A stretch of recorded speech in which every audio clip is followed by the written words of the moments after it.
Assalamualaikum warahmatullahi wabarakatuh. Alhamdulillahirabbil alamin. Allahumma sholli wa salam ala sayyidina Muhammad wa ala ali sayyidina Muhammad.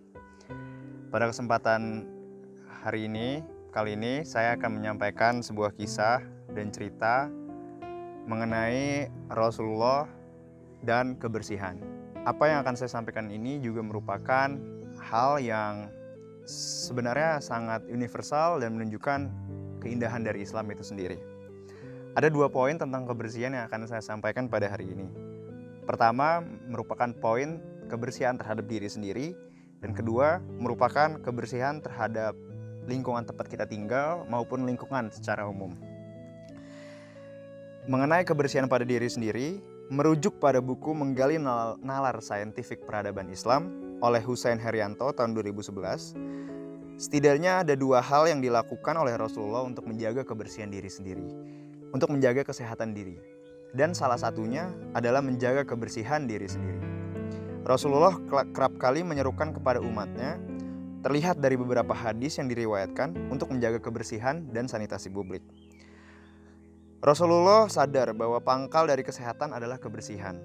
Beliau selalu membiasakan diri untuk mencuci tangan sebelum dan setelah makan, bercebok usai buang air kecil maupun air besar, memotong kuku tangan dan kaki, serta mandi dan bersiwak. Abu Hurairah radhiyallahu an melaporkan bahwa Rasulullah SAW juga pernah berkata, "Seandainya aku tidak ingin terlalu membebani pengikutku, aku akan memerintahkan mereka menggunakan siwak setiap sebelum melakukan ibadah." Hadis riwayat Al-Bukhari dan Muslim. Penekanan Rasulullah terhadap menjaga kebersihan diri sendiri serta contoh-contoh yang ia tunjukkan dan dia praktikan merupakan bentuk kepedulian dan bentuk penekanan agar kita sebagai umat muslimin menjaga kebersihan diri sendiri. Dan telah terbukti secara saintifik bahwa menjaga kebersihan diri sendiri merupakan komponen dan variabel yang tak bisa dilepaskan dari kesehatan setiap individu. Maka dari itu, saya ingin mengingatkan dan juga ingin menyampaikan bahwa Rasulullah sebagai contoh yang sebaik-baiknya contoh telah menunjukkan betapa pentingnya untuk kita menjaga kebersihan diri kita sendiri, terutama juga bisa dikontekstualisasikan terhadap ketika kita dihadapkan oleh pandemi COVID-19 yang semakin menunjukkan bahwa menjaga kebersihan diri sendiri merupakan hal yang sangat penting untuk menghadapi virus ini. Kemudian poin kedua yang ingin saya sampaikan pada hari ini adalah kebersihan terhadap konteks yang lebih luas, yaitu kepada lingkungan rumah, lingkungan tinggal, maupun terhadap kelestarian lingkungan. Nabi Muhammad SAW memberikan beberapa rambu dan arahan terkait dengan pelestarian lingkungan dan melarang melakukan pencemaran lingkungan. Nabi sangat tegas terkait dengan hal ini. Dalam satu hadis riwayat Abu Daud, Ahmad, dan Ibnu Majah, beliau melarang keras seseorang melakukan 3 hal, yaitu buang air besar di sungai-sungai yang mengalir. Ia melarang buang air besar di jalan yang dilalui orang, dan tentu saja dan yang ketiga di tempat berteduh. Penekanan bahwa untuk tidak mencemari lingkungan yang dapat menghasilkan eksternalitas negatif terhadap lingkungan di sekitar merupakan hal yang mungkin secara intuitif dapat dirasionalkan. Namun pada waktu itu, pada konteks masa itu, menjaga kebersihan tidak seperti dan tidak seumum saat ini.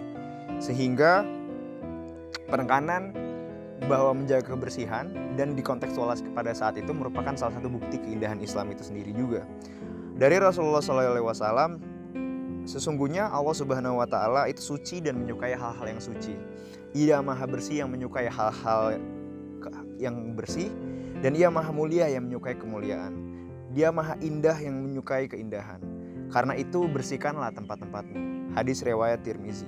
Dalil-dalil Allah Subhanahu wa Ta'ala mengenai menjaga kebersihan, baik itu terhadap diri sendiri dan terhadap lingkungan, terdapat dalam Al-Quran, di antaranya pada Quran surat Al-Mudaththir ayat 4 yang berarti, dan bersihkanlah pakaianmu.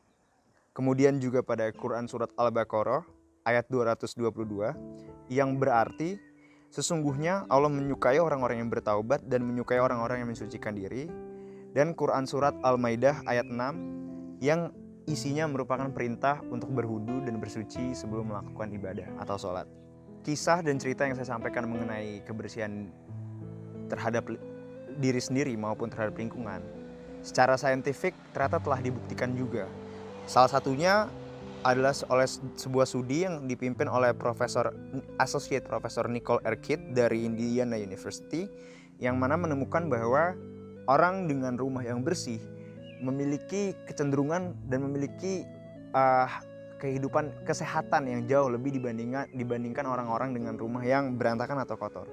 Bahkan house cleanliness atau kebersihan rumah merupakan prediktor yang lebih penting terhadap physical health dibandingkan dengan neighborhood walkability atau seberapa walkable-nya, seberapa lingkungan rumahnya itu enak untuk jalan-jalan gitu.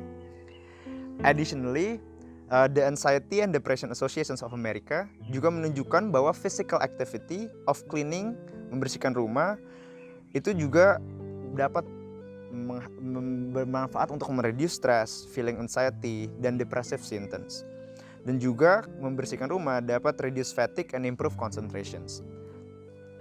Hasil-hasil saintifik ini yang terus diupdate seiring perkembangan zaman sesungguhnya menunjukkan keesaan Allah dan juga Tuhan semesta alam, dan tentu saja Islam sebagai rahmatan lil alamin. Sekian kisah Ramadan bercerita mengenai Rasulullah dan kebersihan dari saya.